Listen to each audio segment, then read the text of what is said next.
देवीचे रंग जीवनाचे संग।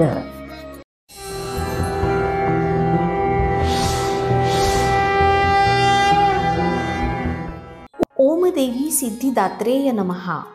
या देवी सर्वभूतेषु सिद्धिदात्रे रूपेण संस्थिता।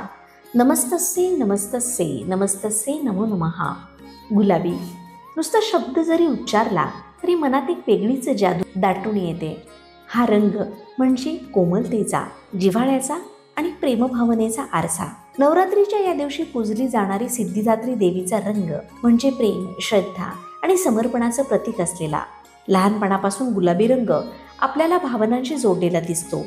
मुलींची खेळणी, बाहुल्या बहुतेक करून गुलाबी रंगात असतात, तर मुलांची खेळणी लाल, पिवळी, हिरवी या रंगांची असतात। म्हणूनच गुलाबी रंगाला स्त्रीत्वाचं, मृदुलतेचं प्रतीक मानलं जातं। मानसशास्त्र सांगतं गुलाबी म्हणजे सकारात्मकता, आशा आणि उबदार सेवाभाव। म्हणूनच पिंक कॅन्सर केअर ऑर्गनायझेशनने आपलं प्रतीकचिन्ह म्हणून गुलाबी रिबीन निवडली आहे।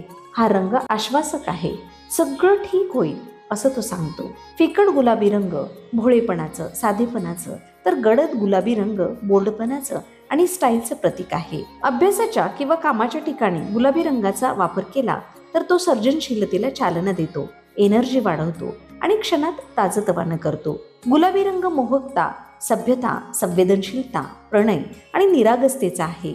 म्हणूनच आनंद व्यक्त करताना किंवा मैत्रीच्या नात्याला उजाळा देताना आपण गुलाबी रंगाचा गुलाब देतो। हा रंग निरागसतेचा, आपुलकीचा, प्रेमाचा आणि तरीही सशक्ततेचा आहे। गुलाबी रंग म्हणजे कोमल हृदयात दडलेली एक अफाट ताकद आहे। गुलाबी रंगाचे सर्व चांगले गुणधर्म आत्मसात करण्याचा प्रयत्न करूया आणि सर्व प्राणीमात्रांमध्ये गुलाबी रंगाप्रमाणे एकमेकांविषयी प्रेमभाव निर्माण व्हावा अशी देवी सिद्धिदात्रीकडे प्रार्थना करूया। ओम देवी सिद्धिदात्रे नमः।